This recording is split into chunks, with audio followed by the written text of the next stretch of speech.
Barmore, could you explain the third whereas statement from line 7 to 9, just how elimination of the middleman saves the government $47 billion? I just quite don't understand that cost savings there.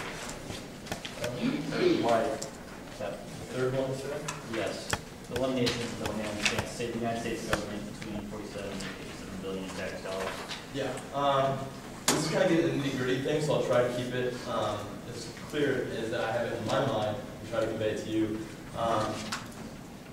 The fact is that the subsidies that the government pay these direct lenders are what make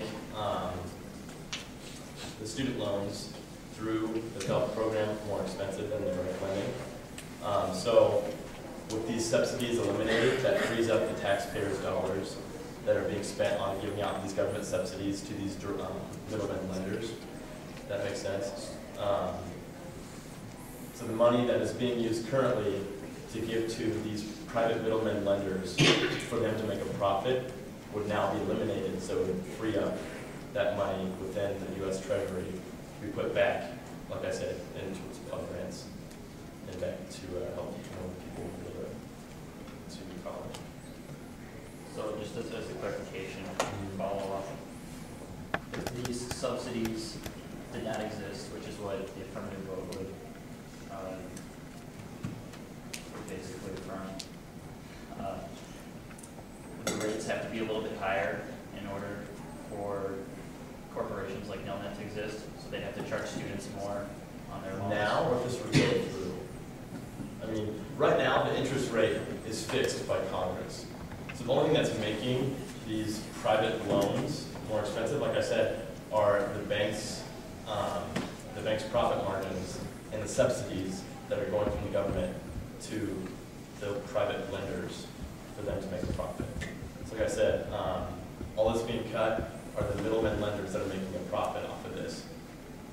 That makes sense. I understand. Okay, a little bit better. Okay, sorry. Senator Solomon.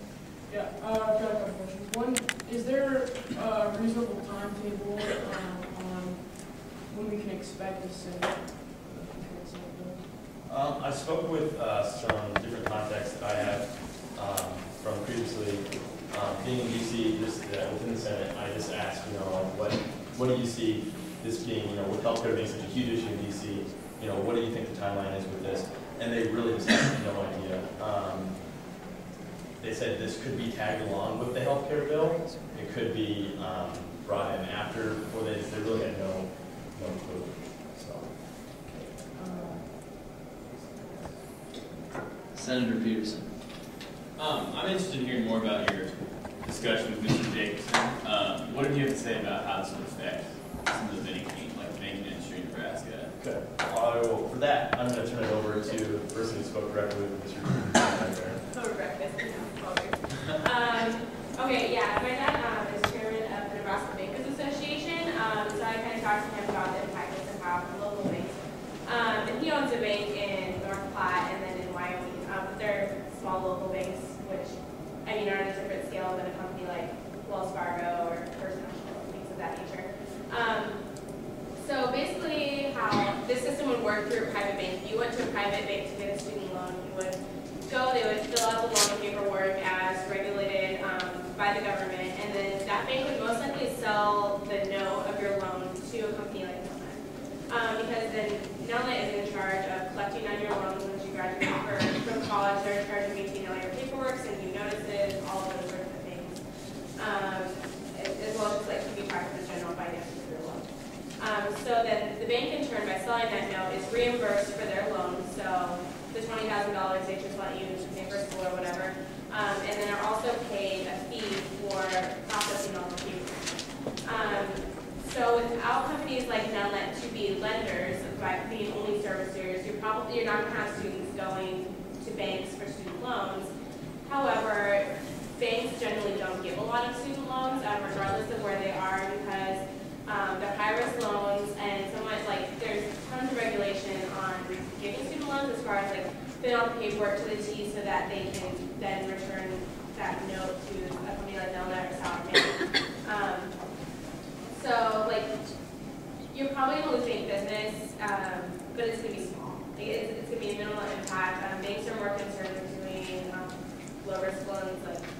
bonuses and stock options and those kinds of things. So, I mean, like, on principle, like, they're against direct lending, but as far as students are concerned, students are going to be getting a better deal on interest rates, and banks aren't going to have to worry about training someone in student loans unless they're going to become a service provider that's hired by an institution like the University of Rochester. Thanks. Senator Jacobs. Can I ask another question, Rick? Yeah. So like, really, the only thing that's gonna hurt, it won't really affect a small town bank hardly at all. They actually might improve their bottom line a little bit by not having to take the time to fill out the paperwork and things like that. So small town banks might actually be helped out a little bit by not having to service these loans. Yeah, like it might have been, like in community college, North Platte and stuff, but he doesn't have someone trained in doing student loans. So they could, if they wanted, really wanted to take some time to go meticulous through all the paperwork, because it's so heavily regulated so that students get a fair deal. So like, it would have little to no impact on this bank. And even a bank like Wells Fargo, who's more likely to offer student loans, they now qualify as service providers, so they're just getting different.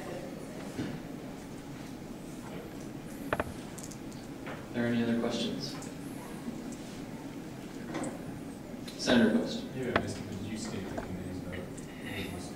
Yes. The committee came out in support of this directive 7.5. Is there any other questions? Yeah, sorry. This is directed to Chair Barmore. Do you know how much more government manpower would have to be enlisted in order to kind of pick up the slack for what companies like Nelnet currently do? Yeah, and that was one of the issues that was brought up. You know, would the Department of Education be able to handle this huge increase in the amount of loans, you know, with the elimination of like companies like Nelnet handling the loans? And what was unclear until speaking with Director Meunier was that it would not be just the people in Washington handling all these loans. Companies like Nelnet would still exist. It's not a complete eradication of companies like Nelnet and Sallie Mae. Like I said, Nelnet will still be an existing company to the effect that they will only be moving towards a servicing. They'll still be the customer service space, where if you were to have an issue with your student loan, you could still go to Nelnet and they could help you figure out, you know, the paperwork and stuff like that. Only the difference this makes is that they wouldn't be able to give you the money. Their lending part of Nelnet would cease to exist. But like I said, the manpower would still be held within corporations like Nelnet. So the government would direct basically questions like that to companies like Nelnet? Yes, they'd essentially be like satellite workers within Nelnet. Nelnet itself is a quasi-private public corporation already, so nothing would change to the effect that it would go completely government, completely public. You know, it still would maintain its quasi-private public status. So, Thank you. Senator Williams.